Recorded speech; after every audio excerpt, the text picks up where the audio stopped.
Abajo viene que el balón que se queda fuera lateral. Partido muy de área.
¿Me escucha? Sí, estoy tratando de compartirlas.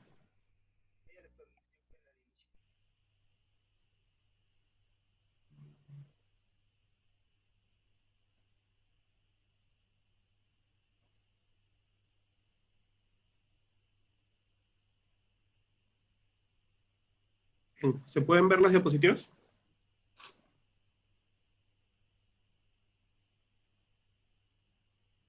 ¿Se ven las gráficas? ¿Me confirmas, por favor?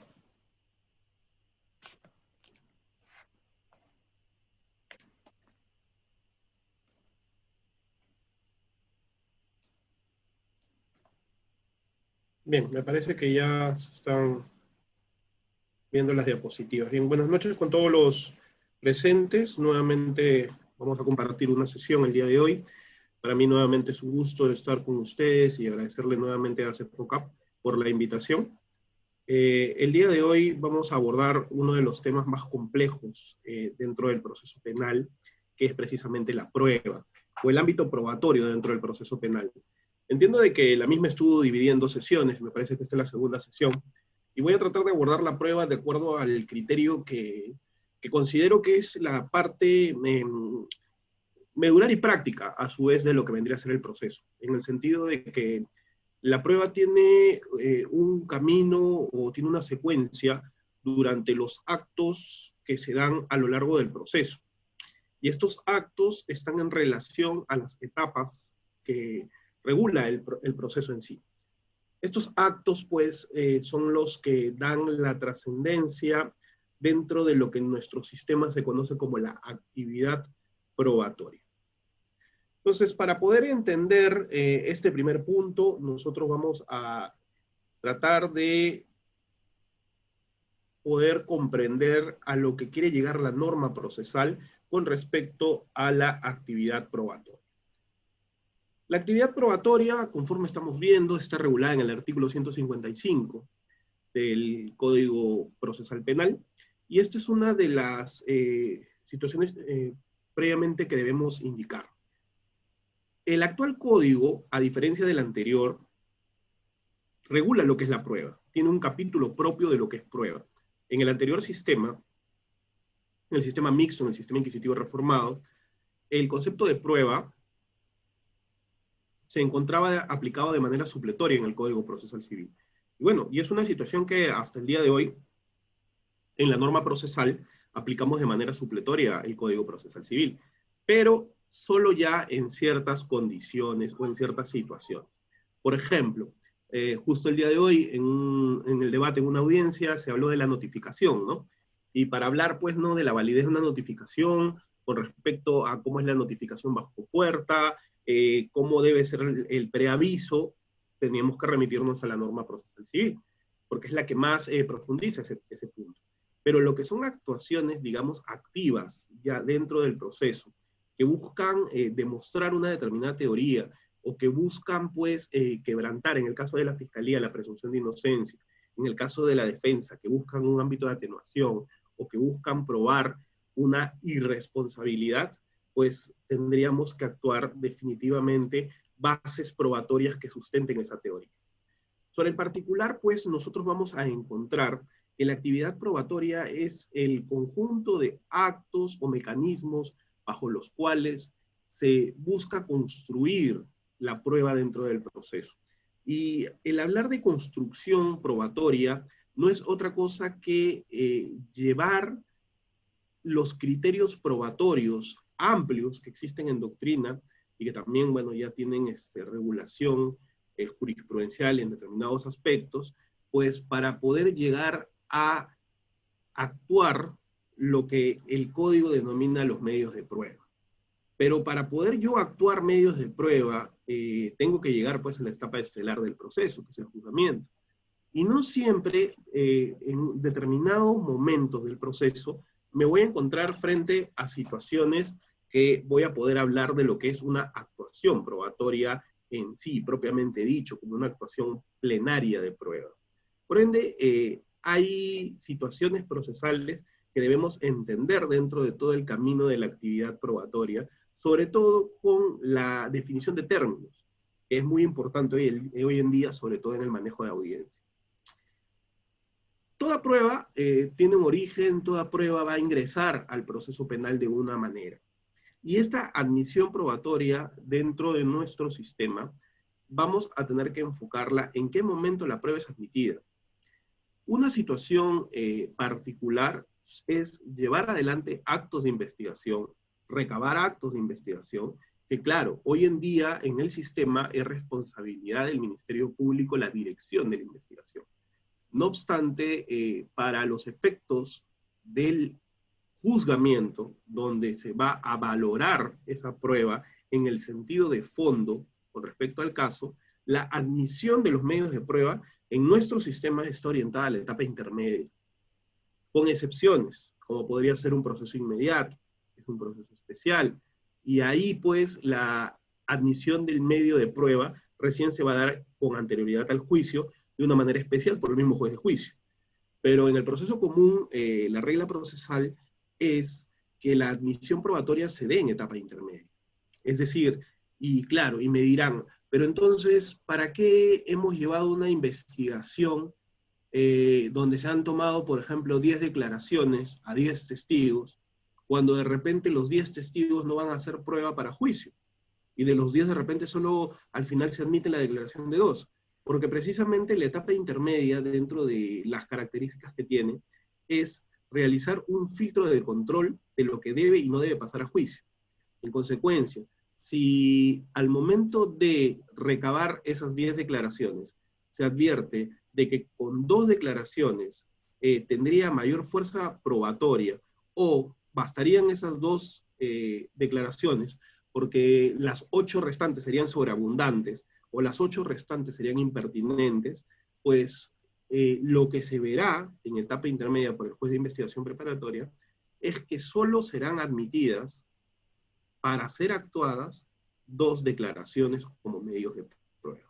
En consecuencia, lo que se hace en ese momento es una depuración, que vamos a profundizarlo más en el momento que hablemos un poco más de etapa intermedia, pero la admisión de medios de prueba, y para que quede claro, dentro del proceso, la admisión como tal se da en la etapa intermedia. Ahora, existen también criterios bajo los cuales el Ministerio Público muchas veces no pretende que se realicen ciertos actos de investigación, pero ojo con el término, estamos hablando de actos de investigación, actos propios para determinar una teoría que es la finalidad de la investigación, recabar medios de prueba. Y la investigación tiene esa finalidad en función a que las partes, a través de ello, van a probar su teoría. Pero no quiere decir de que en sí, la etapa correspondiente, que esto vendría a ser, pues, lo que viene a ser la etapa intermedia, no tenga la finalidad de admitir prueba. Por el contrario, es el momento donde a nivel judicial se daría ese control. El reexamen de la admisión probatoria.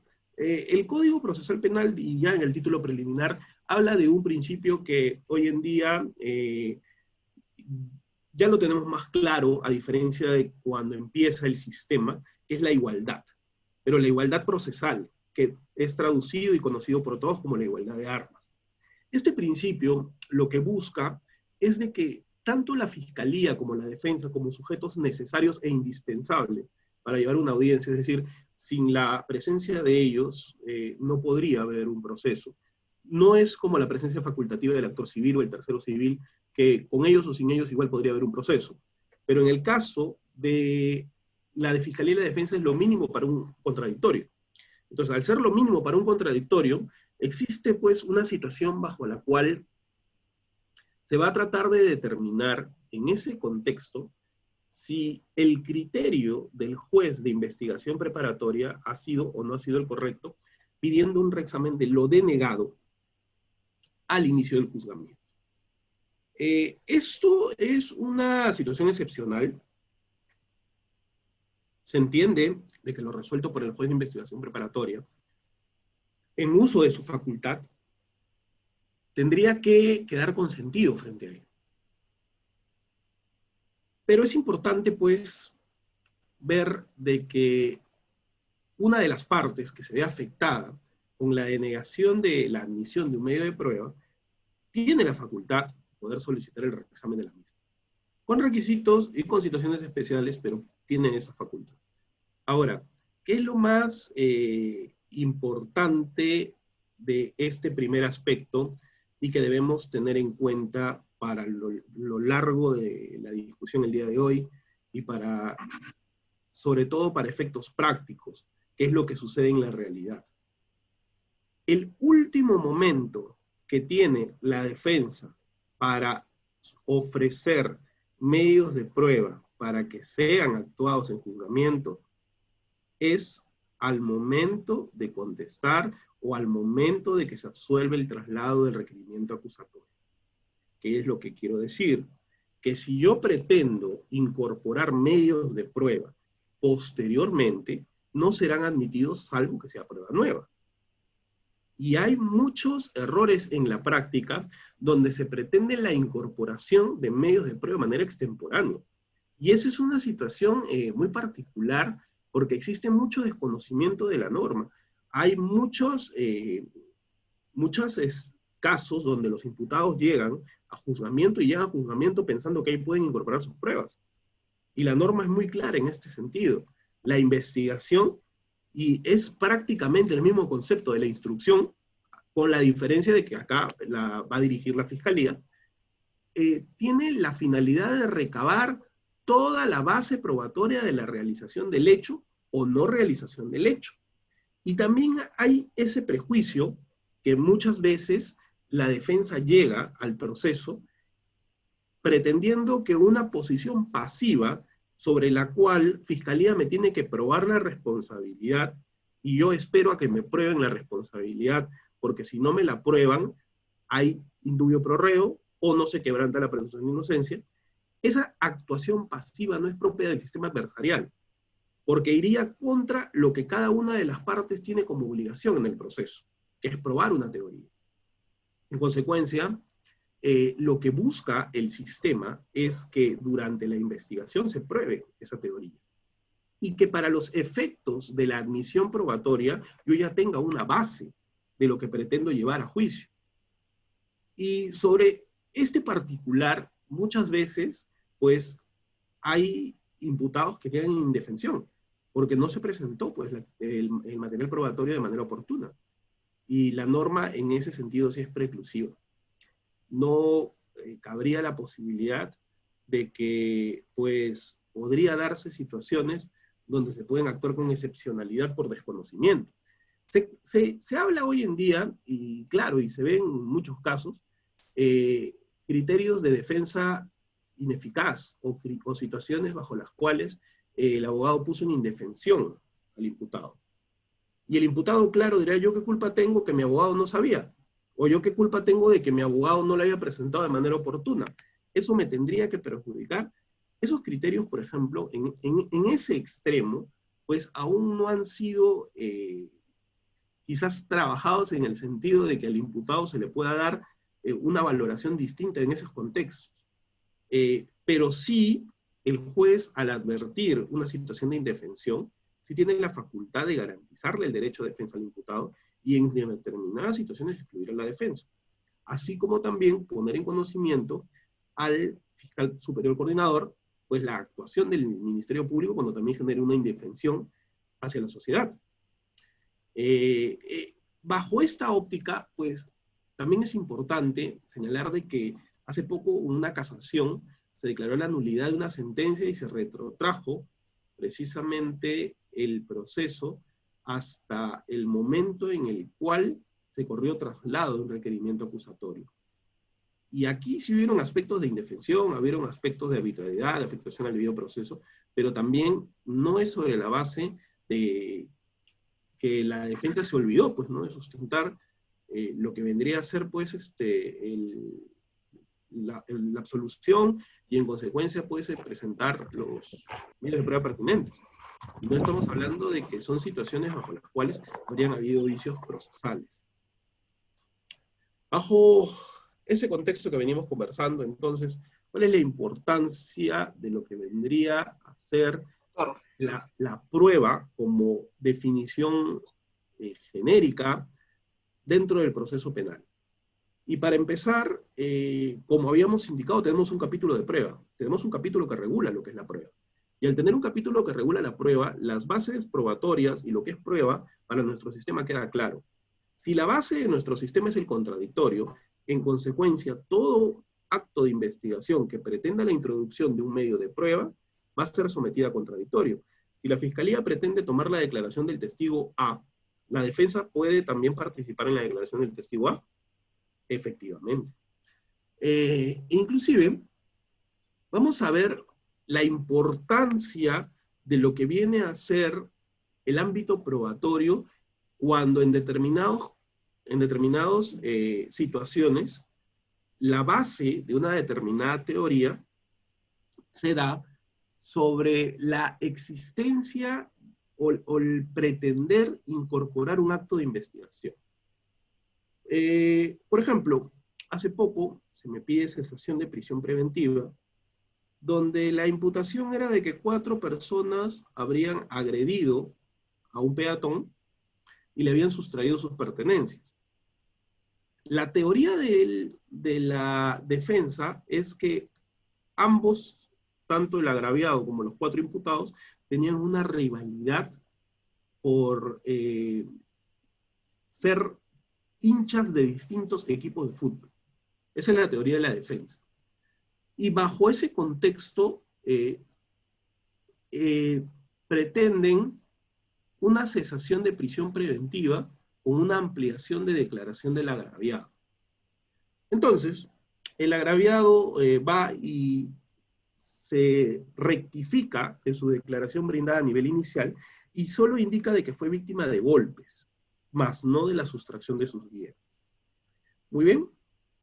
¿Qué es lo primero que tendríamos que ver en esta declaración? El Ministerio Público, con respecto a la declaración inicial, ya construyó una imputación. Ya ha establecido que cada uno de los imputados habría participado en una forma determinada. La defensa cuestiona esa teoría. Para la defensa eso no sucedió de esa manera y el agraviado estaría con ese cambio de declaración desvirtuando los criterios bajo los cuales se da la imputación del Ministerio Público y en consecuencia pretender desvirtuar los graves y fundados elementos de convicción. Pero ¿dónde viene el problema? Precisamente en lo que les indiqué al inicio, la actitud pasiva de la defensa. La defensa dice, sí, ya se rectificó. Muy bien claro, lo que ha dicho el agraviado es de que no le habrían sustraído sus bienes y que lo habían agredido. Pero ¿Fiscalía qué sostiene? Fiscalía sostiene de que A condujo el vehículo, que B lo agarró con una botella, que C lo cogió del cuello, que D le arrebató la billetera. Entonces, todo este contexto en un acto de investigación tiene que ser rebatido, porque si no se rebate de manera específica y no se introduce el elemento esencial que se busca contrarrestar a través del contradictorio, pues ¿de qué sentido tiene de que haya una ampliación de declaración del agraviado cuando más específico fue en su primera declaración y no lo es en la segunda declaración? Y más aún, hay circunstancias que se pueden ver que por máximas de la experiencia, pues una persona cambia una versión teniendo un motivo en particular. Y este motivo en particular tiene que quedar claro, porque de lo contrario, pues la teoría pierde fuerza. No es que una persona un día se indica, me robaron, y al día siguiente va y dice, bueno, no, yo reflexioné y he cambiado mi declaración. Y ahora pues voy a decir la verdad no me robaron, sino solamente me golpearon. O sea, tras que fue víctima de una agresión, que nadie se cuestiona ello, pues por propia voluntad va a ir y a rectificar su declaración cuando ya se le afectó. Esas situaciones, por ejemplo, generan más dudas con respecto a una teoría que la otra. Y eso, pues, en vez de hacer una construcción probatoria correcta, pues se realiza una construcción probatoria incorrecta. Y eso es la base de la investigación. El juez en el sistema no le puede decir al fiscal qué investigar, no le puede decir a la defensa qué debe investigar, qué actos de investigación puede realizar. No lo puede hacer, porque es libertad de las partes, pues llevar el acto de investigación que crean conveniente. Pero como venimos hablando y toda regla tiene una excepción, van a ver de que la norma sí regula una figura que se determina pues que sería un rasgo inquisitivo del sistema anterior, que es la investigación complementaria, que es una de las facultades que tiene el juez en la investigación preparatoria, bajo las circunstancias en las cuales, habiendo un requerimiento de sobreseimiento, dentro de las facultades que tiene el juez de aprobarlo o desaprobarlo o de elevarlo pues, en consulta, puede disponer una investigación complementaria frente a un acto de investigación en concreto que no se habría realizado. Entonces, salvo esa excepción, para recabar actos de investigación, porque otra cosa es la prueba de oficio, la prueba de oficio el juez sí dice, a criterio se va a actuar tal acto de prueba, porque ya se haría en juicio. Aquí la situación es de que el juez no podría intervenir pues, dentro del contradictorio probatorio en la construcción probatoria. Sí puede intervenir en la prueba de oficio, pero eso ya es el acto de prueba en sí, a nivel de juicio. Pero él no puede decir, fiscal, no tomaste la declaración de Pedro, y Pedro ha estado el día de los hechos. ¿Por qué no le has tomado la declaración? Muy bien, tómale la declaración a Pedro. Eso no puede hacer. ¿Por qué? Porque se va a parcializar. Porque de repente Pedro pues, va a indicar que el imputado pues, sí realizó el hecho delictivo. Entonces, esa situación no puede ser admisible dentro de nuestro sistema. La actividad probatoria, ¿sobre qué va a girar? Y esto creo que es para que quede claro cuál es la importancia probatoria. Todo acto de investigación donde se pretenda la construcción probatoria para probar o determinar una teoría, tiene que girar en base a la imputación. ¿En qué momento se debe tener una imputación necesaria, clara, concreta, sobre la que debo ejercer un correcto derecho de defensa? Es una vez que se comunica la formalización de investigación preparatoria.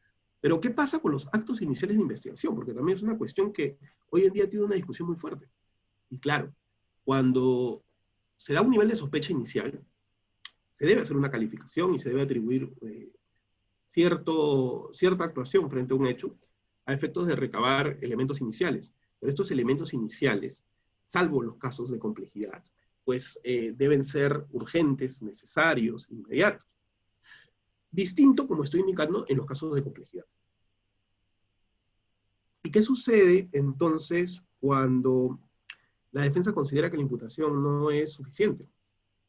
Ahí entran en discusión pues, los temas que hoy en día se ven como la tutela de derechos por imputación insuficiente, que ya ha sido materia de muchos pronunciamientos en varios casos por la Corte Suprema, en el sentido que se están desestimando estos pedidos de la defensa, porque hay un criterio que sí es importante mencionarlo, que es que no se le puede pedir al fiscal que en la formalización de investigación preparatoria determine con certeza qué es lo que pretende investigar con respecto a la atribución de un grado de participación específico, con respecto a una responsabilidad atenuada, agravada. ¿Por qué?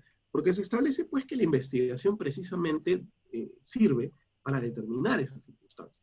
Y eso es lo que se denomina el objeto de prueba, que vamos a ver también en un momento. Entonces, no toda imputación que no digamos, cierre el círculo de lo que habría sido la participación del imputado en el hecho, pues quiere decir de que la misma es insuficiente. Lo básico para poder construir una teoría de defensa, para ejercer un contradictorio y para construir, llevar a cabo los actos de investigación, giran en torno pues a que debo saber qué delitos se atribuye y por qué se atribuye. Ahora, el por qué puede ser una situación pues genérica. Y claro, dirán, pero ¿por qué? O sea, la Fiscalía está diciendo que la participación, pero no queda claro, no queda específico, y aquí también hay que tener cuidado. Una situación es que aún no se haya determinado cuál es la participación específica, y otra situación es de que no se esté dando el contenido necesario para ejercitar un derecho de defensa.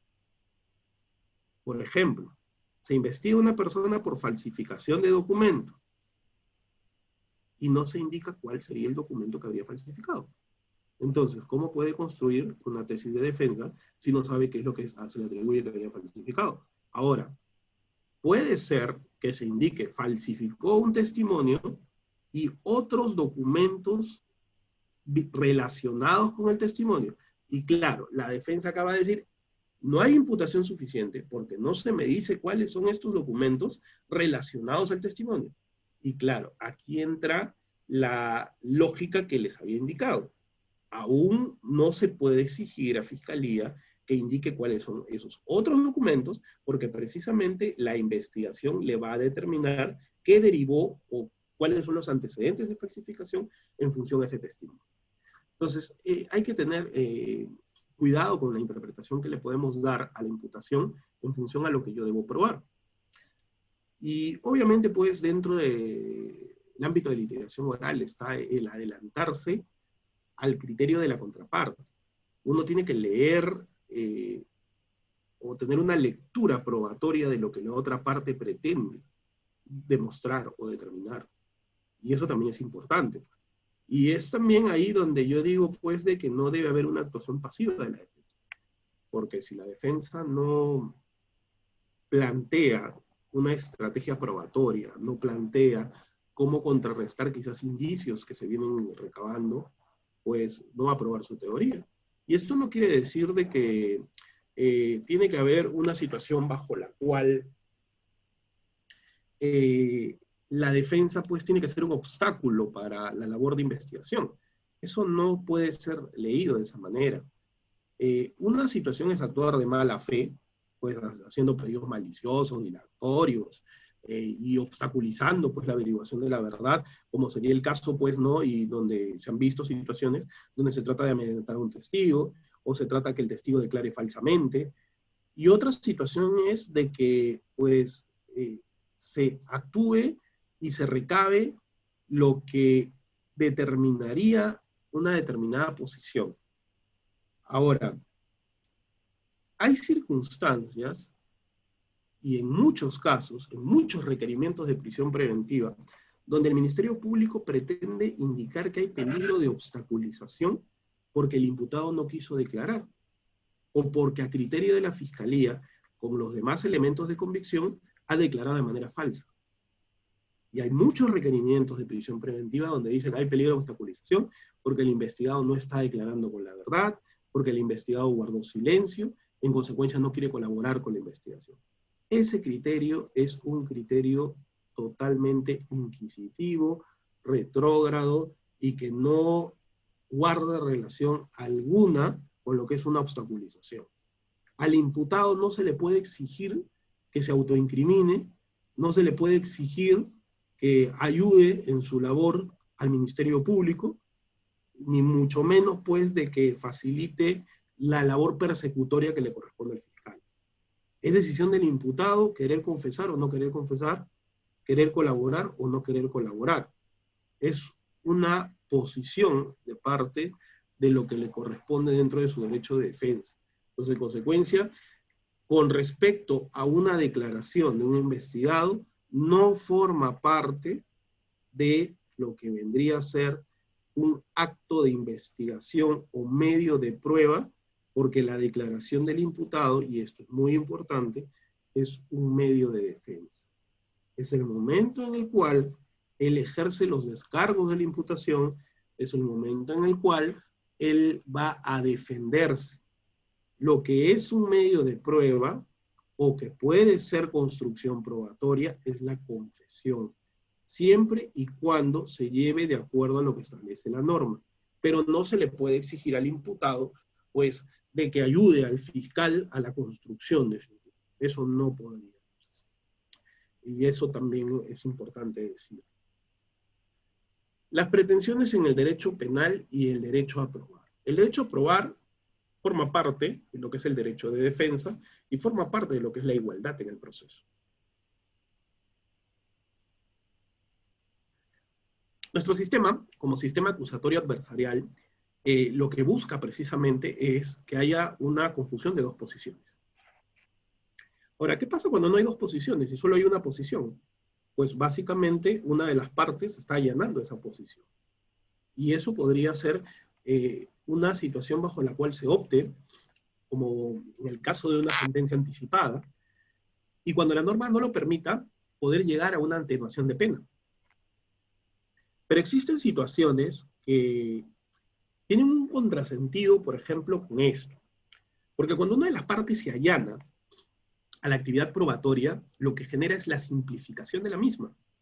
Lo que genera es una situación que va en beneficio del principio de economía procesal, pues hay un ahorro de tiempo, gasto y esfuerzo.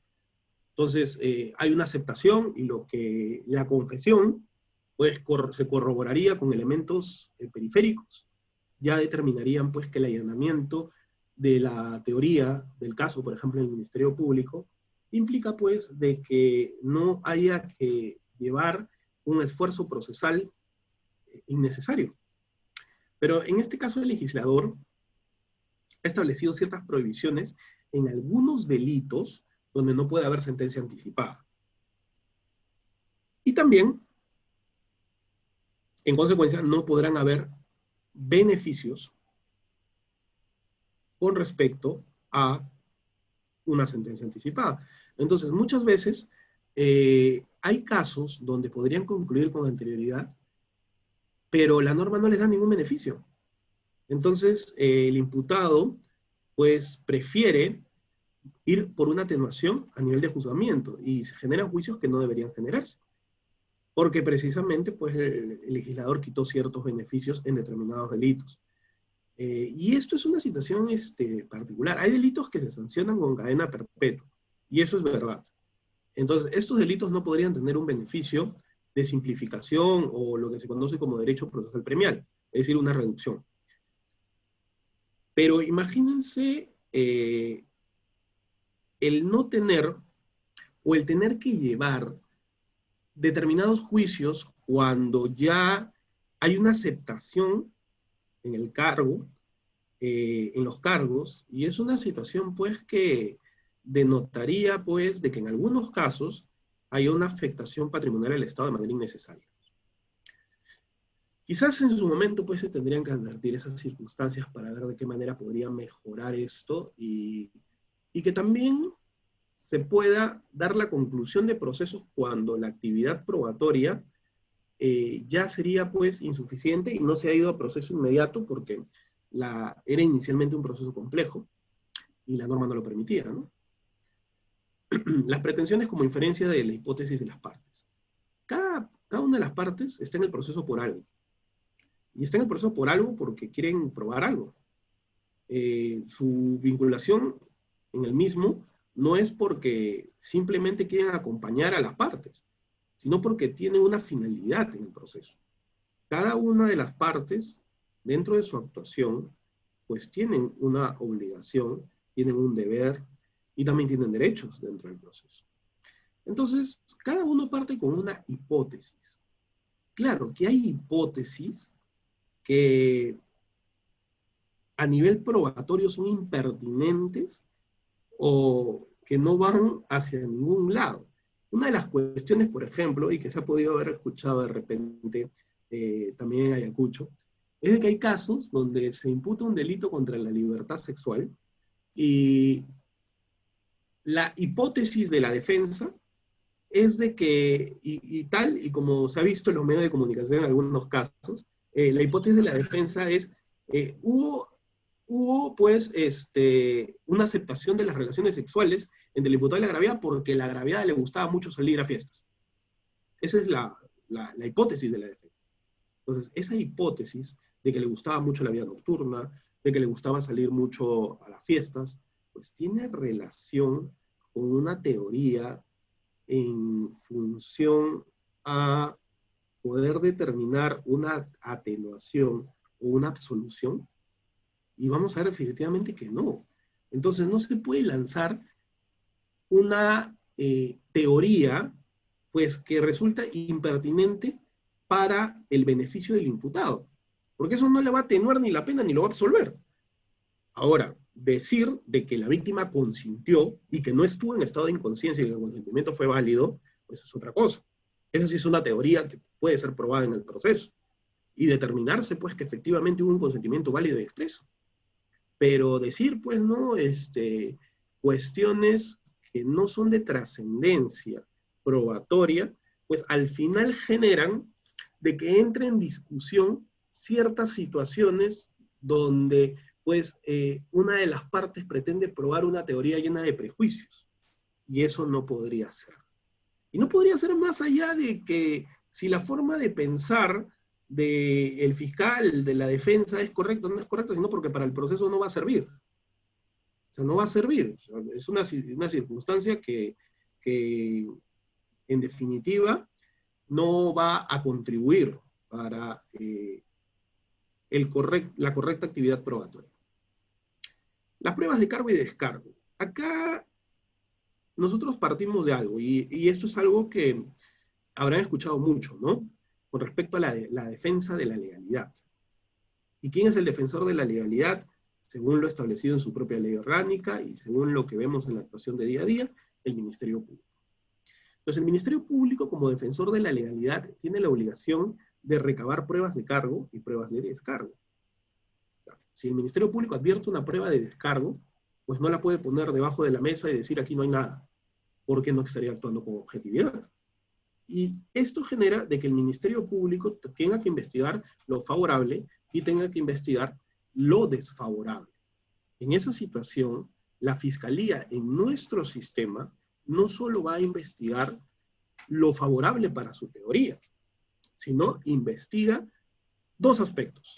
Es decir, investiga lo que contribuiría para su teoría y de manera paralela lo que no contribuye también tiene que ser investigado.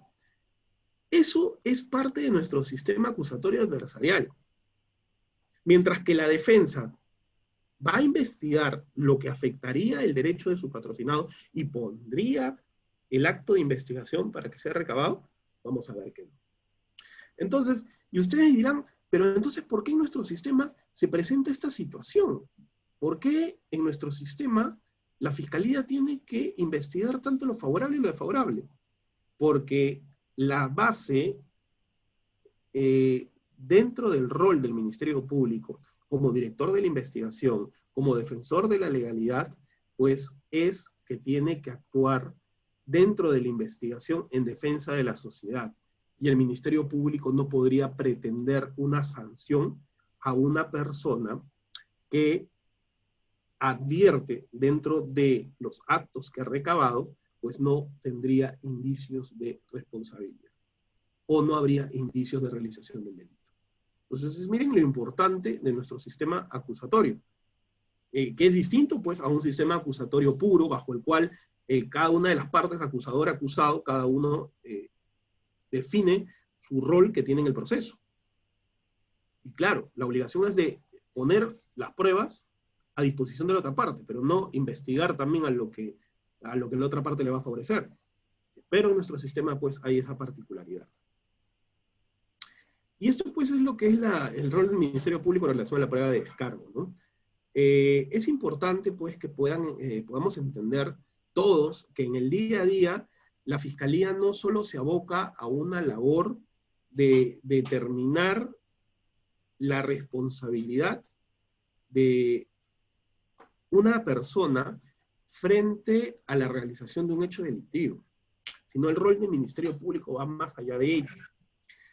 La defensa de los intereses de la sociedad busca que el Ministerio Público pues también garantice que haya una investigación objetiva contra la persona que recae en los cargos.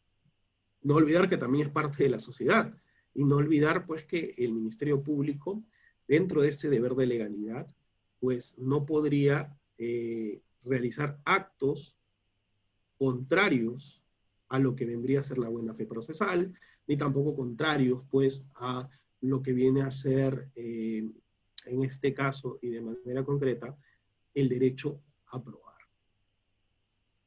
El derecho a probar, que quizás si lo van a buscar como tal, pues no lo van a encontrar. El derecho a probar no está regulado como tal, en el cual diga el Ministerio Público tiene derecho a probar, la defensa tiene derecho a probar, o cada uno tiene el derecho a probar. El derecho a probar forma parte de lo que es el ámbito de igualdad, es lo que forma parte del derecho de defensa. Y cada una de las partes, pues, guarda o reposa sobre el derecho a probar su finalidad en el proceso. Y tanto así que la prueba de la realización o no del hecho en materia de imputación es la base del proceso. Y esta base del proceso es finalmente para lo cual cada una de las partes construyó una hipótesis y busca que esa hipótesis sea probada. ¿Cuál es el origen de la prueba en el proceso penal?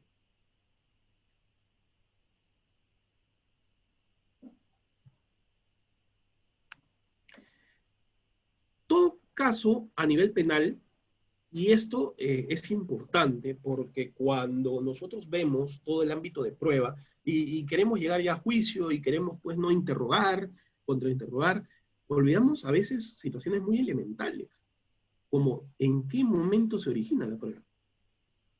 ¿En qué momento parto yo en la construcción de esa hipótesis que es la que debo demostrar a lo largo del proceso? Y esto se da en el conocimiento de la noticia criminal o en el conocimiento también determinado de la notitia criminis. Si yo no identifico el origen de la prueba, pues voy a tener vacíos e inclusive podrían darse supuestos de prueba prohibida que no determiné. Entonces, el origen probatorio va en función, de manera concreta, a lo que viene a ser el conocimiento de la noticia criminal. Y ese conocimiento de la noticia criminal es lo que identifica que es el punto de partida para que el Ministerio Público realice la investigación. Esta noticia criminis va a determinar qué es lo que se debería imputar y qué es lo que se debería investigar. Frente a ello, la sesión pasada tocamos un tema que era lo que era la prueba evidente. Y era materia del Acuerdo Plenario 2016, que también desarrollamos, que era lo que era el proceso inmediato reformado. Y en ese supuesto hablamos de algo importante, que cuando se tiene prueba evidente, ya no sería necesario realizar una investigación. En consecuencia, no sería necesario recabar o realizar actos de investigación. ¿Y cuándo había prueba evidente? Cuando había una circunstancia de flagrancia directa o cuasi flagrancia, bajo la cual había una percepción física desde el momento de la realización del evento delictivo hasta la captura del investigado. Y esto hoy en día se está dando de manera más continua. hay muchos delitos contra el patrimonio que están llegando a ámbitos de tentativa. Están llegando a supuestos de tentativa. Y por situaciones paradójicas, hace 2 semanas, en 2 audiencias de prisión preventiva, y miren por lo menos hasta dónde está llegando, digamos, los índices de delitos contra el patrimonio que se vienen atribuyendo. En 2 efectivos policiales, a uno le sustraen su motocicleta en la puerta de la comisaría. Y otro efectivo policial también ingresan a su casa a sustraerle bienes. Y otro efectivo policial le sustraen el vehículo. Y todo en un radio urbano muy delimitado. Entonces estamos viendo, pues, ¿no?, de que ya los índices de criminalidad, pues, aumentan donde antes no se pensaba que iba a haber una sustracción de un bien. Hoy en día, pues sí, ya no es algo que está fuera de lo común. Entonces, en estos supuestos de tentativa, donde la propia víctima advierte la sustracción de su bien y proceden, por ejemplo, a un arresto ciudadano, o procede a una intervención de manera inmediata, pues habría prueba evidente. Habría prueba evidente. Y muchos casos también son mal interpretados o son mal calificados por el Ministerio Público en función a la teoría que manejen. Por ejemplo, hay mucha confusión entre las lesiones para determinar hurto, para determinar robo. Y ustedes miran, ¿pero por qué? Porque hay circunstancias, por ejemplo, caso 1, la agraviada tenía su celular en la mano, el imputado se la arrebata y empieza a correr. La agraviada lo coge del polo, ya tiene el celular, dijo que ella lo coge del polo y empiezan a forcejear, ambos caen al suelo, la agraviada se lesiona varias partes del cuerpo, producto del forcejeo y de caer al suelo, y finalmente el agraviado emprende la huida, pero es ya reducido posteriormente por los efectivos policiales. En este caso, el Ministerio Público imputó hurto. Hurto. Porque establecía, pues, de que el ámbito de violencia no había sido para la sustracción, sino había sido un acto posterior. Sin embargo, hay circunstancias donde, pues, la persona no quiere desprenderse del bien, y producto de eso hay un forcejeo, y en esos casos se están imputando robo. Entonces, más allá de determinar qué sería hurto o qué sería robo, lo que quiero llegar es a que esa imputación tendría que ser clara frente a la prueba evidente, porque podría llevarse a juicio un delito que no corresponda. Y claro, generaría inclusive de que el juez se tenga que apartar de la calificación, o inclusive que se tenga que desnaturalizar el proceso inmediato y volverse proceso común. ¿Por qué?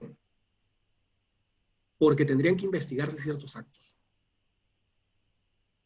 Entonces, esas situaciones pues generarían de manera particular que ya la actividad probatoria pues pierda fuerza, ¿no? Porque no es lo mismo investigar un hecho teniendo pues a los testigos, pudiendo advertir qué otro acto faltaría en el momento, por ejemplo, las cámaras de vigilancia. Y eso es importante, cuando se da un proceso inmediato y no se obtuvieron las cámaras de vigilancia, si el proceso se desnaturaliza y regresamos otra vez al ámbito común y se pretende recabar los mismos, de repente ya no hay las cámaras. Ya no van a estar las cámaras de videovigilancia. Y eso pues ya podría afectar. Entonces lo que es prueba evidente pues tiene que ser una situación concreta y clara frente a lo que es el ámbito de imputación y determinar pues que se renuncia al acto de investigación. ¿Cuál es la diferencia entonces de la prueba dentro del proceso inmediato y en el proceso común? La diferencia más clara es que en el proceso inmediato o no se recaban actos de investigación más allá de los urgentes que determinarían el concepto de prueba evidente, o circunstancias bajo las cuales existe una simplificación probatoria. Es decir, la Fiscalía pues ya no requeriría más porque ya todo lo que se hizo pues de manera inmediata. Pero en el proceso común no. El proceso común tiene una etapa de investigación preparatoria propiamente dicha, donde se debe recabar pues todo el material probatorio a través de los actos de investigación que determinarían la realización o no del hecho delictivo y la responsabilidad del imputado. más el actor civil también tiene toda la facultad en ese momento, tratar de recabar todo lo necesario para probar su pretensión civil. Entonces, en consecuencia, lo que estamos advirtiendo, ¿qué cosa es? De que el proceso inmediato, o proceso abreviado, llamado en otros sistemas, o como proceso especial, pues hay una situación donde la investigación se va a dejar a un lado para llegar a un juicio rápido. ¿Por qué? Porque se considera que lo que se recabó en los actos iniciales de manera urgente, o lo que se hizo dentro de los primeros 30 días de investigación preparatoria, son suficientes. Eso es decisión fiscal. Ahora, me dirán también, y no sé si lo desarrollamos en la sesión pasada, ¿qué pasa si la defensa sí quiere investigar o si quiere recabar? Y el Ministerio Público dice, no, proceso inmediato. Bueno, tendrá pues que en la audiencia de incoación de proceso inmediato hacer ver que el caso no puede ser incoado dentro del proceso inmediato y que se debe quedar como proceso común. Y ahí pues dilucidarse precisamente esa situación.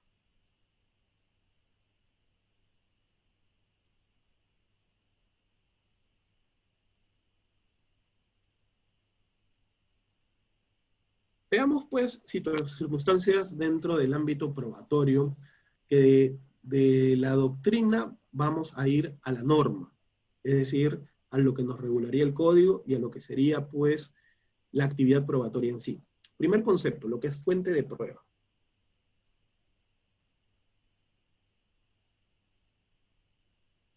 ¿Qué vendría a ser la fuente de prueba?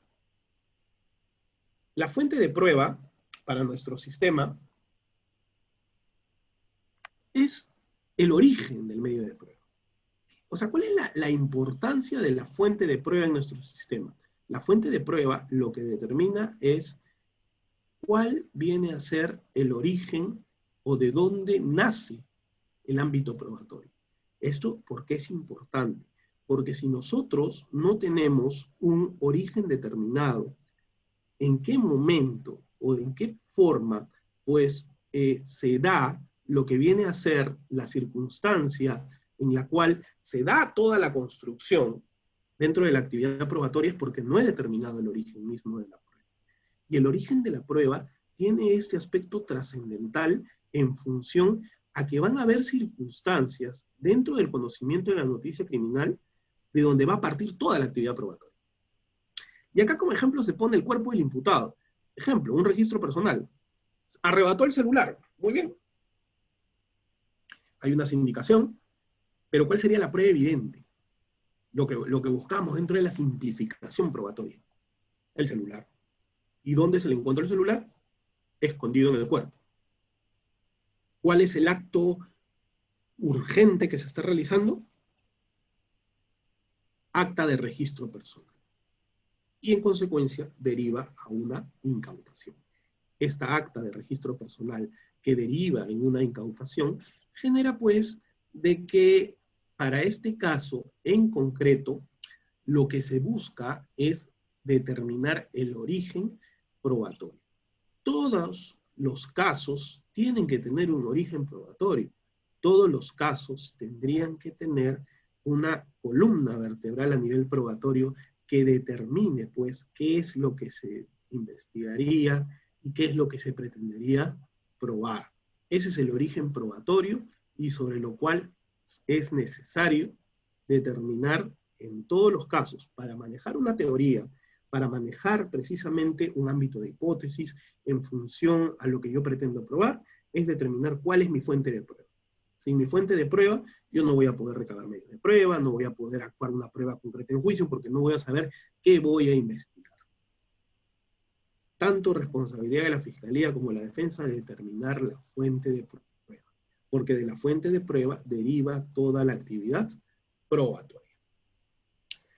Elementos de prueba. Bueno, como ven y lo señala acá Vélez Mariconde, es un dato objetivo. ¿Qué son los elementos de prueba? Datos objetivos, que también son conocidos como indicios. Mientras más elementos de prueba tengo, más cercano voy a poder llegar a una construcción probatoria en función a lo que pretendo probar. Pero esta construcción probatoria pretende la introducción de un acto de investigación, propiamente dicho, a la investigación preparatoria. Y vamos a ver en un momento cómo se introduce ese acto de investigación. Pero el elemento de prueba es un dato objetivo, que podrá ser cierto, podrá ser falso, pero que algo nos determina. Por ejemplo, en este caso, un elemento de prueba, por ejemplo, puede ser, y para salirnos un poco del ejemplo, siempre se establece de que el celular puede ser o no robado, ¿correcto? Entonces, si establece que el celular puede ser o no robado, el elemento de prueba, por ejemplo, puede ser el hecho de que el celular no tenga el código SIM. No tiene el código SIM. Es un dato. ¿Podrá ser robado? De repente. ¿Podrá ser vendido por otra persona que era su tenedor, su titular, y que pues por X motivos pues se quedó sin código SIM? También podría ser. Pero ese dato objetivo puede ser capaz de generar algo cierto o algo probable. Sí. En los ejemplos ven una prenda con una mancha de sangre. Puede ser sangre humana, puede ser sangre de un animal, de repente no era sangre, de repente era otro tipo de fluido, es decir, X posibilidades, pero es un dato objetivo.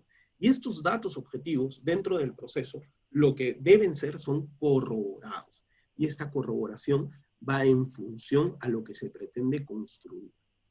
Ahora, el elemento de prueba no determina o no va a quebrantar la presunción de inocencia, el elemento de prueba no va a determinar si mi teoría la prueba o no. El elemento de prueba, como estamos viendo, son datos objetivos. Y estos datos objetivos giran pues en función a lo que puede ser cierto o no cierto. Es una probabilidad, y las probabilidades en el proceso giran pues en torno a situaciones que se pueden dar o que no se pueden dar. Entonces, es importante determinar esta situación. ¿Y cómo introduzco, pues, cuál es el conducto o el canal a través del cual yo llevo a mi elemento de prueba dentro del proceso? ¿Cuál es esta situación? Y esta situación va en función, pues, a lo que vendría a ser, esta situación va en función a lo que vendría a ser lo que sí está regulado en nuestra norma. Y lo que está regulado en nuestra norma es con respecto, pues, a cuáles son los medios de prueba, qué es el conducto o el canal, cómo incorporamos el elemento de prueba. Habíamos hablado hace un momento, pues, no de si el celular era, no era robado.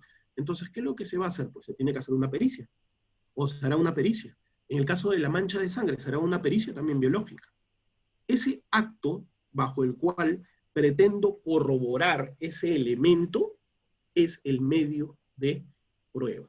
Y los medios de prueba en el código están establecidos. La declaración del agraviado, la declaración de los peritos, la prueba pericial, el documento, el protocolo de necropsia, el reconocimiento de personas, la exhibición de documentos, es decir, nos regula cuáles son los medios de prueba.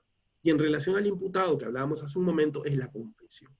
Entonces vemos pues de que el medio de prueba, lo que normalmente de manera común decimos medio de prueba, tener cuidado.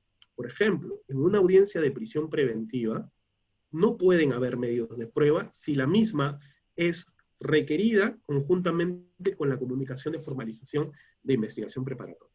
¿Por qué?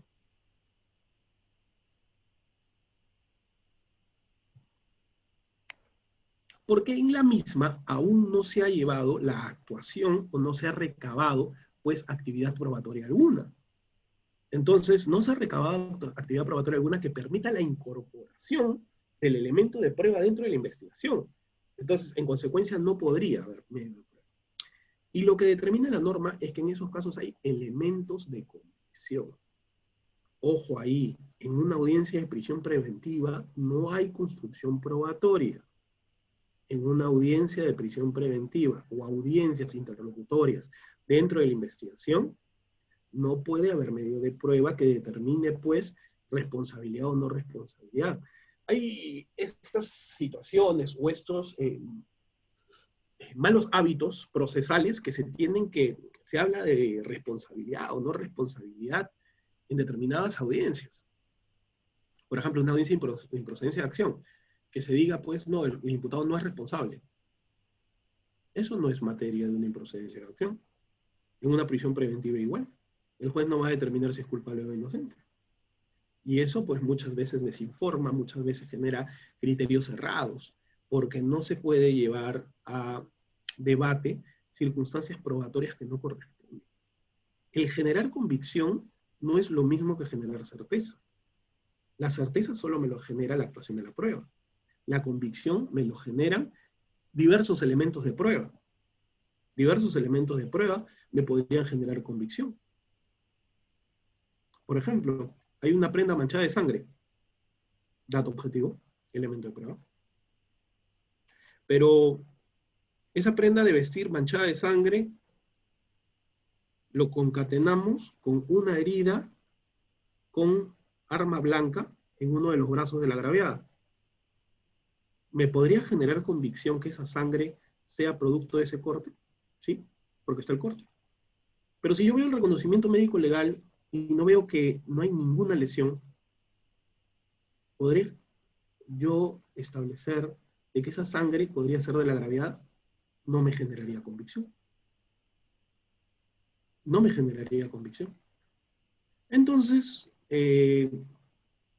son circunstancias, pues, que permiten hablar de convicción. Ahora, en delitos mucho más, delitos mucho más graves.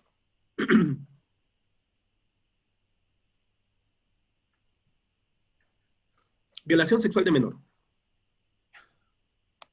Y miren, ese caso, hasta ahora no se resuelve y son circunstancias que quizás la ciencia debe explicar. Bueno, tiene que tener una explicación, ¿no? Pero en su momento, pues, se tiene que determinar lo que genera convicción o no. Se establece, pues, que el imputado habría mantenido relaciones sexuales con una menor. Y la parte agraviada, menor de 14 años, y la parte agraviada indica de que producto de ello, la misma habría salido embarazada y habría alumbrado a un menor. Esa es la imputación. Pero ¿dónde viene la convicción? En la sindicación de la menor. Pero ¿qué pasa si el certificado de medicina legal, y no uno, sino dos, establecen que la misma no tiene defloración? Y es más, el menor, tenemos la partida, donde indica pues que él sería el padre, pero el certificado de medicina legal dice que no tiene defloración, y no uno, sino dos certificados. Podríamos tener convicción en ese estadio, en ese momento, porque no estamos hablando de medio de prueba, no estamos hablando de prueba de ADN, no estamos hablando en este momento de eso. Estamos hablando de que el elemento de convicción sería esa situación. Podríamos generarnos convicción que los certificados de medicina legal indiquen de que no había defloración y que la parte agraviada indique sí, efectivamente, ha sido abusada sexualmente y producto de ello salió en estado de gestación. Pues no tendría sentido. No habría, habría una contradicción que quebrantaría, pues, precisamente que el elemento produzca grave y fundado elemento de convicción. Y eso, pues, también se tiene que valorar en el momento.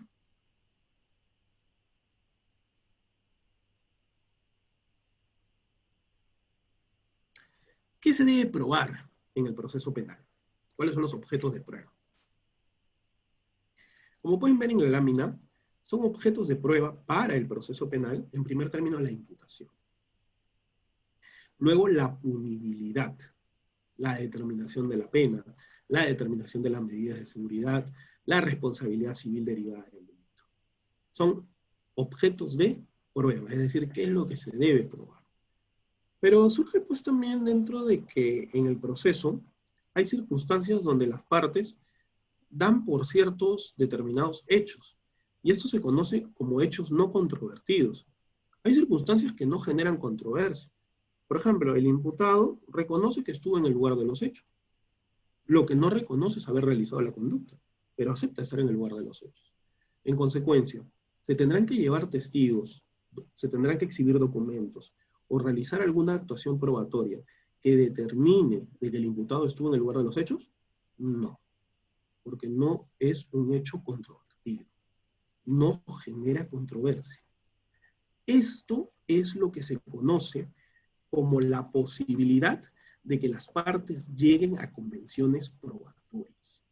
Dar por válidas determinadas circunstancias. Simplificar el ámbito probatorio. Y las convenciones probatorias para nuestro sistema se dan en la etapa intermedia. Es en la etapa intermedia el momento en el cual las partes van o pueden arribar a convenciones probatorias.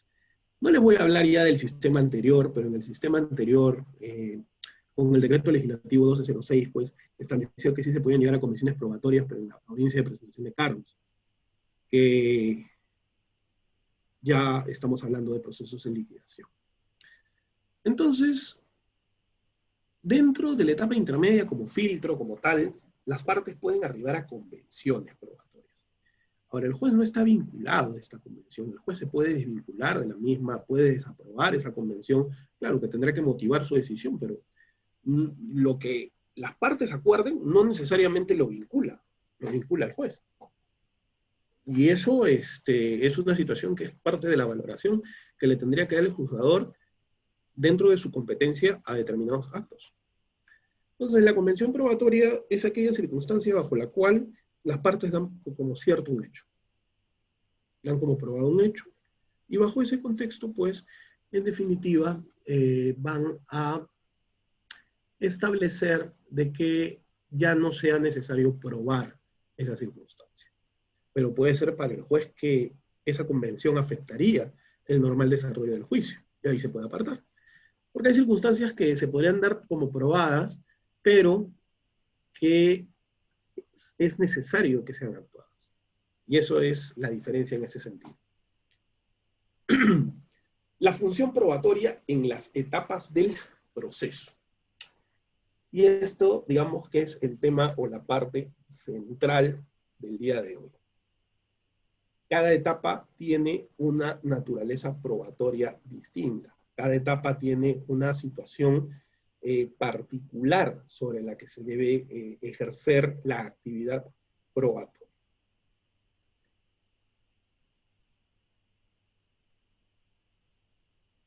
En principio, investigación. ¿Cuál es la diferencia que tendríamos entre los actos de investigación a nivel preliminar con los actos de investigación en relación a la imputación necesaria que ya hemos hablado, que se da pues, con una formalización de investigación preparatoria? Entonces, estos actos de investigación a nivel preliminar, ¿cuál es la función probatoria de los mismos? Y acá hay que establecer de que la situación procesal sobre los mismos gira en relación a los actos urgentes, necesarios e irrepetibles. ¿Qué concepto es este? El de prueba preconstituida. Entonces, en la etapa y la investigación preliminar, que forma parte de todo el contexto de investigación, lo que se buscaría es recabar situaciones que posteriormente no se podrían hacer, o que si se pueden hacer, perderían fuerza probatoria, o podrían ser afectadas, pues, ¿no?, en un futuro. A diferencia de la investigación preparatoria, porque se entiende de que la investigación preliminar es una etapa corta, breve, y es más, surge así, con esa idea en el código. Por eso es que inicialmente la investigación preliminar duraba 20 días, posteriormente se modifica y ahora son 60 días. Y en procesos complejos 8 meses. Y en los hipercomplejos, pues vemos investigaciones preliminares que superan hasta, llegan casi a equipararse pues a la investigación preparatoria en los hipercomplejos, que son los 36 meses. Pero la investigación preliminar tuvo ese contenido de que sean actuaciones urgentes, irrepetibles, en el momento, ¿no? Entonces, esto es importante frente a lo que es el contexto bajo el cual se lleva una investigación preliminar. Y en la investigación preparatoria ya es una situación distinta totalmente, porque acá sí pues, inclusive si hay una medida coercitiva, los actos de investigación podrían ir también en función, ya no solo a determinar la teoría, sino también a buscar una cesación. ¿En función a qué? A nuevos elementos de convicción. Para eso sirve la investigación preparatoria. Situación distinta a la preliminar, pues, ¿no? Y en la investigación preparatoria surgen varias circunstancias, pues, ¿no? Inclusive pueden haber las pretensiones civiles que habíamos hablado. Y podrían haber también restricciones de derechos frente a la búsqueda de pruebas, que también vamos a ver en un momento. Pero la base, pues, no es el origen probatorio, lo que hablamos hace un momento, la fuente de prueba. Si yo no determino mi fuente de prueba, pues no voy a poder establecer qué es lo que se vendría o qué es lo que se determinaría para que se pueda investigar. Una vez que yo recabo todo lo que yo considero que es necesario para mi teoría, igual la fiscalía, la defensa, muy bien, todas las partes, se termina la investigación preparatoria porque cumplió su objeto, porque se venció su plazo, en la mayoría de casos porque se venció el plazo. Es más, hasta de repente control de plazo, ha habido prórroga de investigación, o como ha habido durante el estado de emergencia, fijación de nuevo plazo. Bueno, X circunstancias que se pueden dar, el Ministerio Público tiene que presentar un requerimiento. Este requerimiento es un requerimiento de sobreseimiento, es un requerimiento de acusación. Para fines de la clase, pues tendría que ser de acusación, porque pretende ir a juicio. Entonces, el Ministerio Público, cuando presenta una acusación, esta acusación tiene que contener cuál es la prueba que pretende que sea actuada en juicio.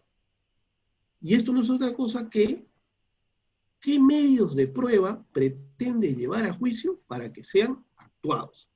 Y aquí hay excepciones. ¿Qué no se va a actuar en juicio? La prueba preconstituida, la prueba anticipada, ya no formarían parte de la prueba plenaria, es la que se construye en el juzgamiento. En este caso sería distinto. Frente a ello, ¿qué tenemos acá?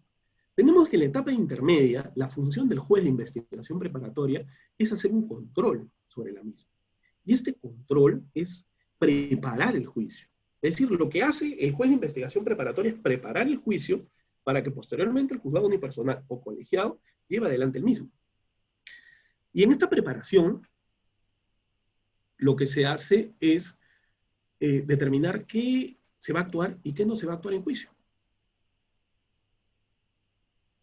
Frente a ello, se tiene que determinar 3 aspectos en la etapa intermedia: pertinencia, conducencia y utilidad.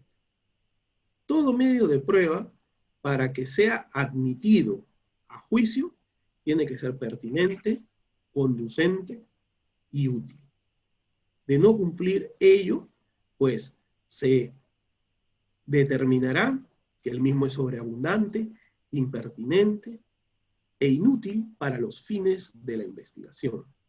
En consecuencia, si queremos establecer por qué se darían esas circunstancias, es porque el juez determina, dentro de la función que le corresponde, el saneamiento probatorio.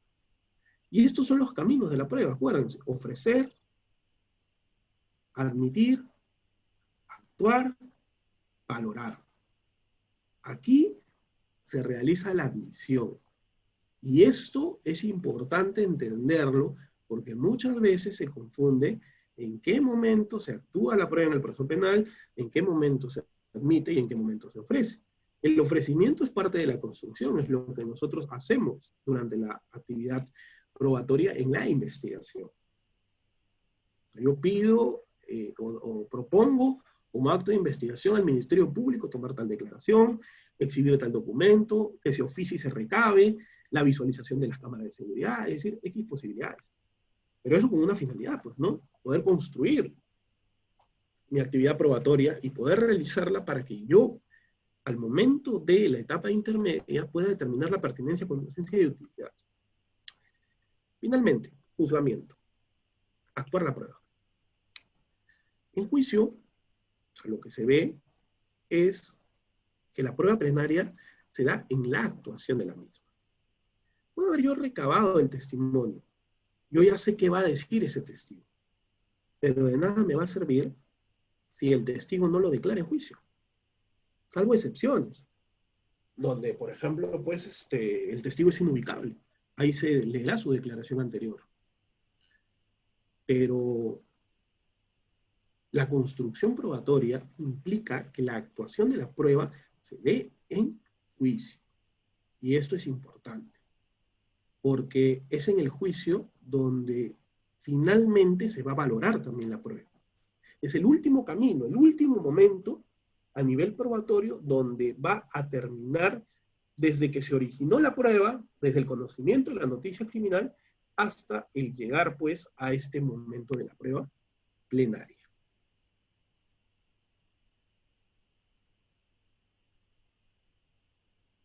Bueno, habíamos hablado, pues, ¿no?, de que lo que se busca es que en juicio, el juicio se basa en que la actuación probatoria se centra en lo que viene a ser algo muy activo, que es hoy en día, y que forma parte de un trascendental, o la columna vertebral de la litigación oral también, a nivel de la construcción probatoria, que es el interrogatorio y el contrainterrogatorio. Sobre esa base se van a actuar las pruebas. Y en ese sentido, pues, lo que tenemos es que el que va a aportar a ese ejercicio es el órgano de prueba. ¿Quién es el órgano de prueba? Es la persona, es el sujeto, que va a dar una versión sobre lo que vio, lo que escuchó o lo que analizó.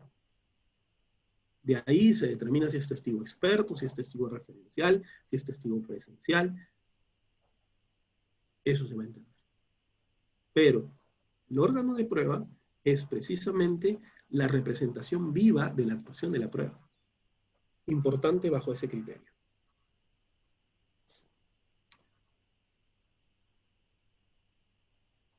¿Cuáles son las excepciones a lo que se debe actuar en juicio? Como habíamos hablado, la prueba preconstituida y la prueba anticipada. Pero acá hay una situación importante en función de algo. La prueba preconstituida también tiene que cumplir ciertos requisitos, ¿no? Cuando hablábamos del acta de registro personal, encontramos el celular, hallamos el teléfono en posesión del imputado. Muy bien, en ese momento yo tengo que perennizar eso. Y tiene que haber un acta de registro personal, tiene que haber un acta de incautación, ya que de lo contrario no habrá perennización. Y eso va a afectar el normal desarrollo de la prueba. Entonces, en consecuencia, los requisitos y características de la prueba preconstituida es que sea urgente, inmediata e irrepetible. Cumplo estos tres requisitos y podemos hablar de prueba preconstituida. A diferencia de la prueba anticipada, porque la misma sí necesita una declaración judicial y necesita de que haya una audiencia y que la prueba se actúe en la misma forma que se actuaría en juicio. Hoy en día, por modificación también normativa, la prueba anticipada se puede dar en la investigación preliminar, en la investigación preparatoria o en la etapa intermedia. En cualquier de esos tres momentos. Obviamente el juez va a realizar la actuación de esa prueba a solicitud de parte. Hay un tema y un aspecto que he visto que es un poco conflictivo con respecto a lo que es prueba anticipada hoy en día, que es con respecto a las declaraciones en cámara Gesell, donde hay una resolución administrativa del Consejo Ejecutivo del Poder Judicial que establece de que los jueces deben participar y deben deben intervenir en la realización de la cámara Gesell. Esto está generando un conflicto con respecto a la solicitud fiscal, porque una cosa es de que el fiscal pida la actuación en cámara Gesell con presencia del juez, que también la norma lo indica, pero el juez no puede hacerlo de oficio porque el que dirige la investigación es el fiscal, y otra cosa es que se pida la prueba anticipada. Si la norma dice de que la prueba anticipada se realiza en la misma forma y circunstancias que se actuaría en juicio, la cámara Gesell en juicio, lo que es cámara Gesell, ¿cómo se actuaría? Se actuaría con la oralización documental, no con la declaración del menor.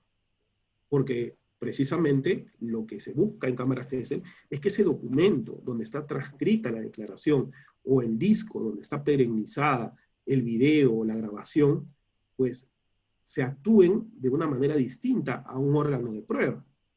Entonces, hay esta situación y que inclusive aún yo he manifestado mi posición de que, y es inoficioso sí, pero la norma es clara, en la forma y circunstancias como se realiza en juicio.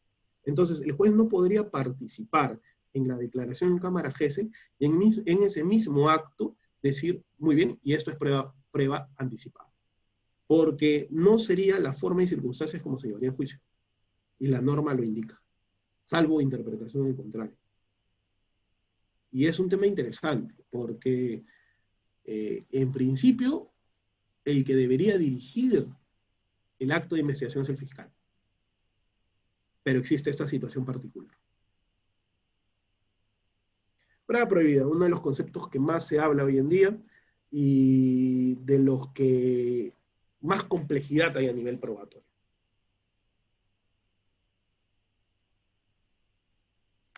La prueba prohibida, y la norma en el título preliminar lo indica, son aquellos actos probatorios que afectan el contenido esencial de los derechos fundamentales de la persona. Recordemos, contenido esencial de los derechos fundamentales de la persona. La legitimidad de la prueba, en el artículo 7º del Código Procesal Penal, establece ello, ¿no? Solamente se va a valorar lo que ha sido incorporado en un procedimiento constitucional legítimo, carecen de efecto las pruebas obtenidas directa o indirectamente con violación del contenido esencial de los derechos fundamentales de las personas, y la inobservancia de cualquier regla establecida a favor del procesado no podrá hacerse valer en su perjuicio. Pero, ¿a qué se refiere con contenido esencial? Y aquí viene, pues, la contrapartida. Si no se afecta el contenido esencial, pues no será prueba prohibida. Y pueden haber pruebas irregulares, que no necesariamente son pruebas prohibidas. Cuando nosotros hablamos de prueba prohibida, estamos hablando de que la realización de esa prueba ha afectado el contenido esencial de un derecho fundamental. Por ejemplo, cuando no hay flagrancia y un efectivo policial ingresa a allanar un inmueble. ¿Hay una afectación? Claro que hay una afectación. Y si en el allanamiento, pues, ha realizado incautaciones, encontró bienes, ¿cómo quedarían esas situaciones? Bueno, pasibles de ser pruebas prohibidas, ¿no? ¿Y cómo se busca la exclusión probatoria en el proceso penal? A través de una tutela de derechos. Esto fue materia de un acuerdo plenario. 4 del año 2010. En el acuerdo plenario 4-2010 se establece, pues, de que la tutela de derechos también puede ser un mecanismo para excluir prueba prohibida. Está indicado. Y frente a ello, es importante determinar qué es prueba prohibida, qué es prueba irregular. Y prueba irregular, por ejemplo, ya hasta un acuerdo plenario lo regula, que es el acuerdo plenario 6-2012, cuando es la ruptura de la cadena de custodia. Se rompió la cadena de custodia. Y al romperse la cadena de custodia, se podía establecer, se ha generado prueba prohibida. Ya la doctrina jurisprudencial ha establecido que es prueba irregular. Y la prueba irregular no pierde su eficacia, pero pierde su fuerza probatoria. La prueba prohibida no puede ser incorporada al proceso, y si ha sido incorporada, no puede ser valorada en perjuicio del imputado. Eso es lo que dice. La famosa teoría del árbol del fruto envenenado, ¿no? Todo lo que deriva de la prueba prohibida va a ser viciado. Y eso es una circunstancia que siempre vamos a tener que tener en cuenta. También se habla de prueba ilegítima, prueba prohibida, prueba ilícita. Para nuestro sistema, y claro, ya entramos a la discusión, pues, no de si prueba ilícita sería lo mismo que prueba prohibida. Bueno, en la prueba ilícita se habla no solo de la afectación al contenido esencial de un derecho fundamental, sino también de una garantía constitucional.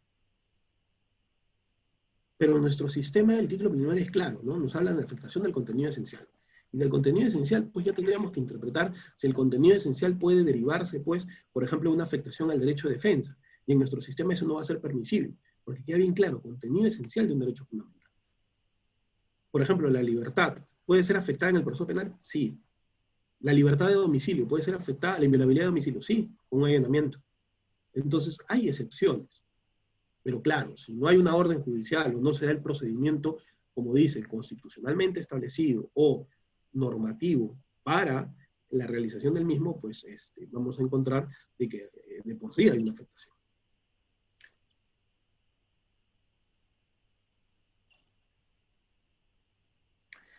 Acá tenemos una casación que nos demuestra que sería una prueba irregular. La prueba irregular, casación 591-2015, se produce por la inobservancia de una norma procesal que para la obtención o actuación de un elemento de prueba, lo que puede sustentar su exclusión probatoria.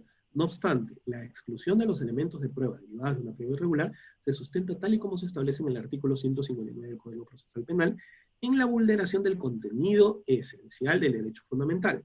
Por tanto, la sola inobservancia de una norma procesal no implica necesariamente la exclusión de los elementos de prueba derivados de una prueba irregular. Entonces, cuando estamos frente a una prueba irregular, no se excluye. La prueba previa sí, solo cuando hay afectación al contenido esencial del derecho fundamental.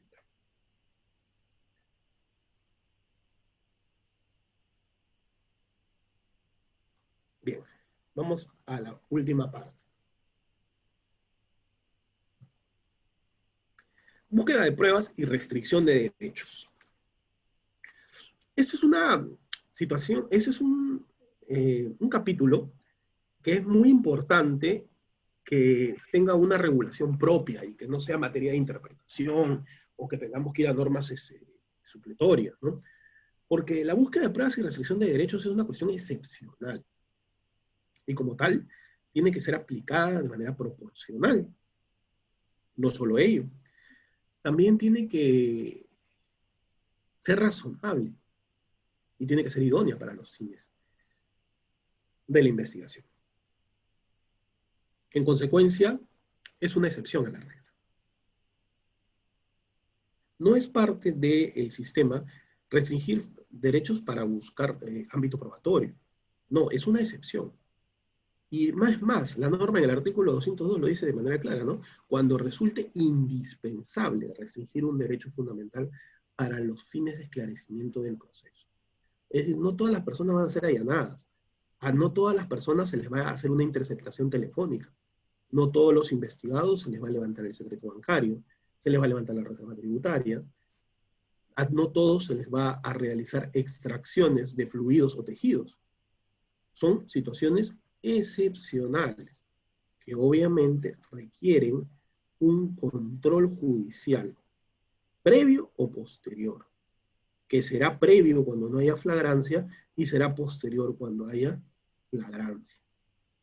Si estamos en una situación de flagrancia y en ese momento se determina que se tiene que restringir el derecho porque se puede volver un acto bajo el cual se afecte el ámbito probatorio y se tiene que restringir de manera excepcional, el juez tiene que convalidarlo.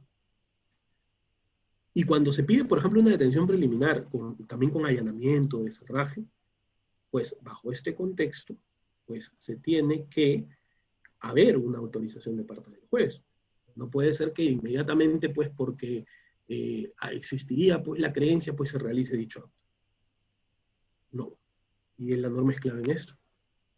Restringir el derecho fundamental tiene que guardar una formalidad, tiene que guardar una coherencia y tiene una estructura. No es porque se le ocurrió simplemente a la fiscalía o a la defensa pues restringir el derecho. No. La norma establece bien claro, de manera excepcional.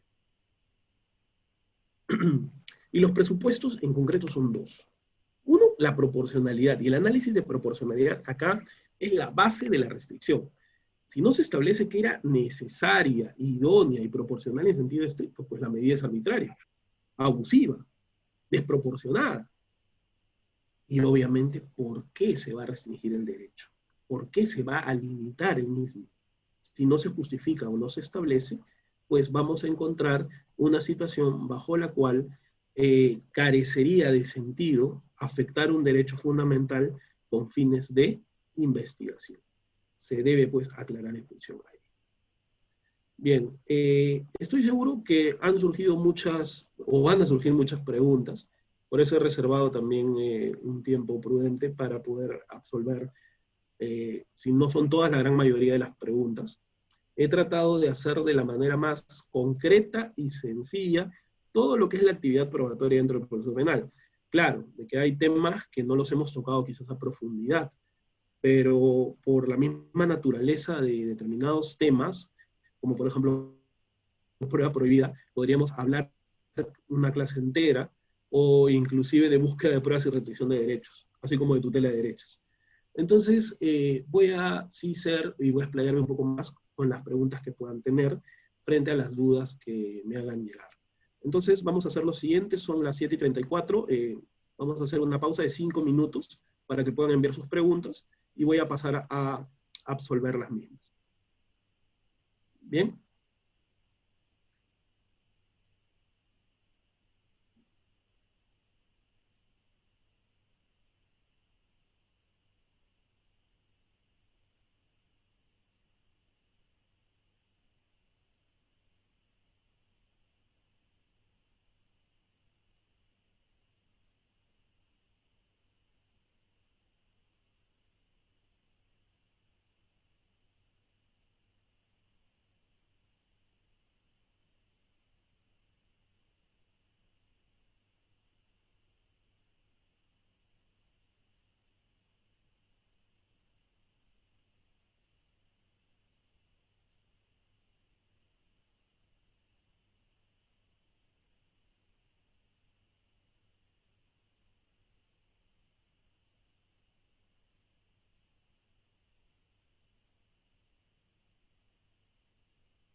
Bien.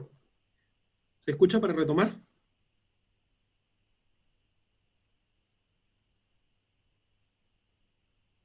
Sí se lo escucha, doctor. Bien, vamos a continuar. Entonces, acá tengo algunas preguntas que me han formulado precisamente por el chat, ¿no?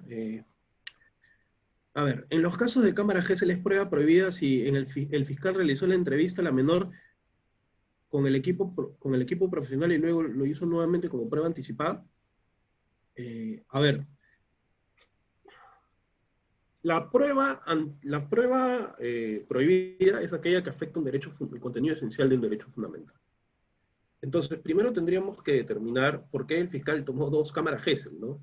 No habría necesidad de que tome dos cámaras Gesell, porque en principio, eh, una, una cámara Gesell podría ser sometida a prueba anticipada. Ahora, de acuerdo a la pregunta que me hace, es prueba prohibida si el fiscal realizó la entrevista a la menor con el equipo profesional y luego lo hizo nuevamente como prueba prohibida. Bueno, hacer dos declaraciones en cámara Gesell tampoco sería prueba prohibida. Lo que sería prueba prohibida, por ejemplo, sería si el fiscal no sigue el procedimiento en cámara Gesell y él mismo le realiza las preguntas, y no a través del psicólogo, y le realiza preguntas sugestivas a la menor, pues obviamente para afectar el derecho del imputado. Ahí sí podría haber. Pero como está planteada la pregunta, no. A ver. Entiendo que se tiene que probar tanto los elementos objetivos como subjetivos del hecho delictivo. ¿Cuál es la dificultad en materia probatoria al que se enfrentan los fiscales al momento de probar el elemento subjetivo? Por ejemplo, en el caso de hurto simple, hurto de uso. ¿Cómo se distingue y prueba el elemento subjetivo para adecuar la conducta a uno de los dos tipos penales? Esta pregunta es importante establecer de que esto genera muchas veces de que hayan acusaciones alternativas. Y la acusación alternativa, pues, precisamente gira en torno a la base de lo que quizás durante la investigación no habría quedado del todo claro cuál de las dos posiciones sería, y faculta a que el fiscal pueda llevar ambas situaciones a juicio. Es una situación que se puede dar. Ahora, el elemento subjetivo, que precisamente generaría cuál es el ámbito del dolo o el animus del sujeto, pues gira en función también muchas veces a las máximas de la experiencia y también a lo que se ha podido recabar. Porque, por ejemplo, el sujeto que arrebata un celular y se va corriendo, pues no arrebató el celular solo para hacer una llamada y devolverlo. ¿Por qué? Porque las máximas de experiencia nos indicarían pues de que si quería para hacer uso del mismo, no hubiera procedido de esa manera, ¿no? Es muy importante ponernos en cada caso en concreto. Luego me pregunta, en relación a la prueba prohibida, se aprecia que los miembros de la policía efectúan allanamientos a vehículos particulares en caso de tráfico ilícito de drogas, sin orden judicial, en mérito de información de inteligencia. En estos casos estamos hablando de prueba prohibida. Es importante de que el allanamiento solo procede contra los inmuebles. Y acá en nuestra legislación hay un vacío. Y yo recuerdo hay una película, inclusive para que me puedan entender hasta dónde llega el derecho a la intimidad. O sea, lo que estoy tratando de decir es que no se puede allanar un vehículo. O sea, lo que se puede allanar es un inmueble, más no un mueble. Y el vehículo pues no tendría esa condición. Pero inclusive hay una película bajo la cual una persona se ingresa a una cabina de teléfono público y la policía no podía ingresar a la cabina de teléfono público. ¿Por qué no podía ingresar? Porque era un espacio privado. Estaba siendo usado por una persona y no podían ingresar. Y para poder ingresar, ingresaban solo con la autorización de esa persona o con una autorización judicial. Entonces vemos pues que nuestra realidad, eso es en un sistema americano, anglosajón, pero en nuestro sistema no. Pues. El vehículo no cumple esa finalidad. Y en los casos, pues, no de presuntos tráficos ilícitos de drogas o hallazgos de droga, por lo general en el registro vehicular siempre va a poner con autorización del conductor. Pero la policía puede realizar un registro vehicular sí podría realizar un registro vehicular, así como realiza un registro personal, cuando hayan elementos que determinen de que la persona a la que se le pide identificar estaría realizando una conducta ilícita. En ese caso sí. O sea, sería la excepción en ese sentido. Ahora, no puede haber una orden judicial para poder hacer el registro de un vehículo porque obviamente pues la prueba se perdería, ¿no? Imagínense pues de que se tiene droga en un vehículo y se pide pues la autorización. Cuando se da la autorización y cuando se va a registrar el vehículo, pues ya, ya no va a haber nada. Entonces, acá parte también de un tema de flagrancia, ¿no? Parte de un tema de flagrancia. Bueno, prueba prohibida sería pues en función a que no haya un motivo bajo el cual se pretenda hacer un registro. Y es más, prueba prohibida sería pues de que apareció droga de la nada y que no era de posesión del investigado, ¿no? La prueba de oficio vulnera el principio de imparcialidad. Muchas veces el juez de juzgamiento reemplaza la actuación previa. Sí, es que una cosa es que, y esto es también distinguirlo, una cosa son preguntas aclaratorias y otra cosa es prueba de oficio. La prueba de oficio está regulada en la norma. Nos puede gustar o no nos puede gustar, pero la norma lo faculta. Entonces ya es una situación de interpretación o de propuesta de reforma o propuesta legislativa, pero la norma lo regula. Es lo mismo mencionar una prueba ilegal que una prueba prohibida y cuáles serían los efectos que surten cada uno. Para nuestro sistema, la prueba ilegal básicamente se incorpora o se enfoca en una prueba prohibida.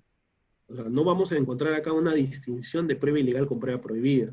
Lo que sí vamos a encontrar es una distinción entre prueba irregular y prueba prohibida. E indiqué dentro de la clase de que la prueba ilegal en derecho comparado también se amplía a lo que vendrían a ser afectaciones a las garantías constitucionales, que no necesariamente es el contenido esencial de un derecho fundamental. Ahora, los efectos de la prueba prohibida en nuestro sistema es que no debe ser valorada y no debe ser incorporada. Ahora, con la prueba ilegal no hay la definición en nuestro sistema de prueba ilegal, entonces no podría haber un efecto de manera particular con respecto a ella. En la etapa intermedia se puede ofrecer como prueba para el juicio a un testigo que la investigación preparatoria no ha declarado. Sí. ¿En qué casos? Cuando no declaró porque no se le pudo ubicar. O no declaró, por ejemplo, porque estaba fuera del país. Pero para el juicio puede venir. Solamente tendría que sustentar por qué pido la declaración de ese testigo.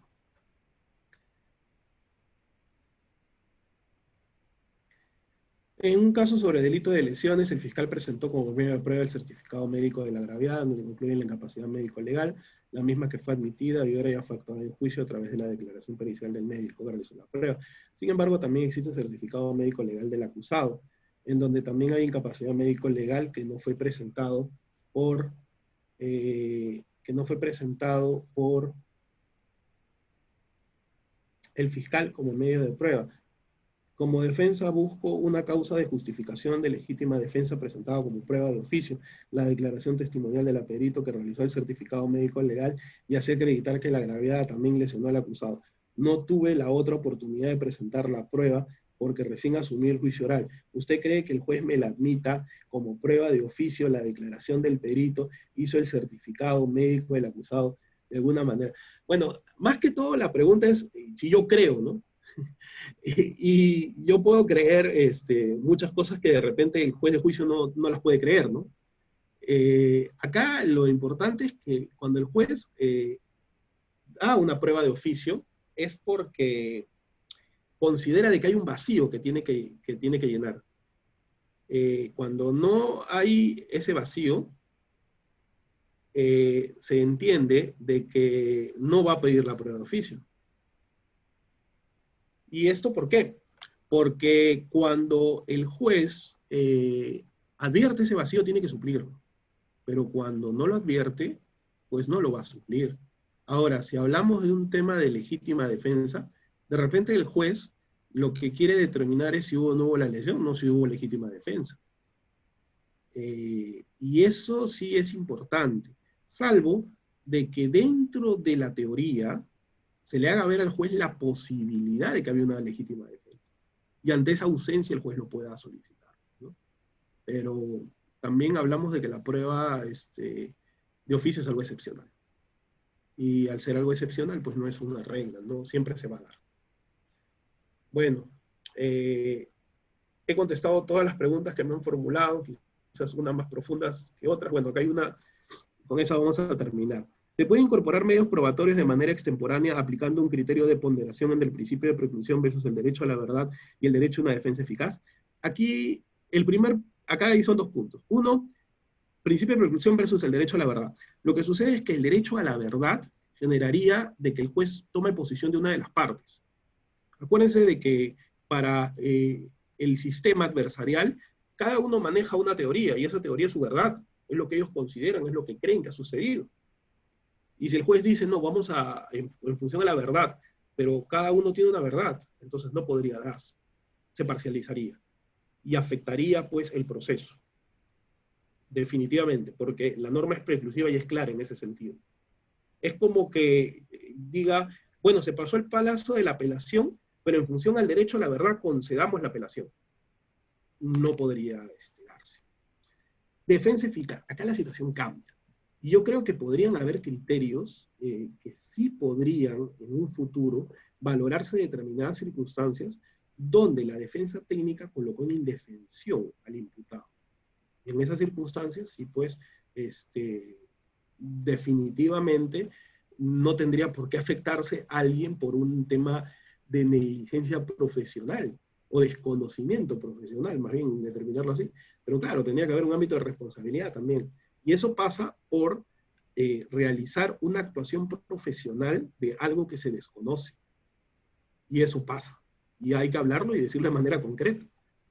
No se conoce el sistema, no se conoce el proceso, y se asume una defensa y no se presenta la prueba en el momento que se debe presentar. Al final el único afectado es el imputado. Bien, yo les agradezco mucho su atención, espero haber estado a la altura de la clase y de poder haber compartido con ustedes pues nuevos conocimientos, y de eso se trata, pues, ¿no? De ir capacitándonos y perfeccionándonos día a día. Les agradezco mucho su atención y espero verlos en otra oportunidad. Que tengan buenas noches. Muchas gracias, estimado doctor, y muchas gracias, estimados participantes. Eso sería todo por la clase de hoy. Gracias.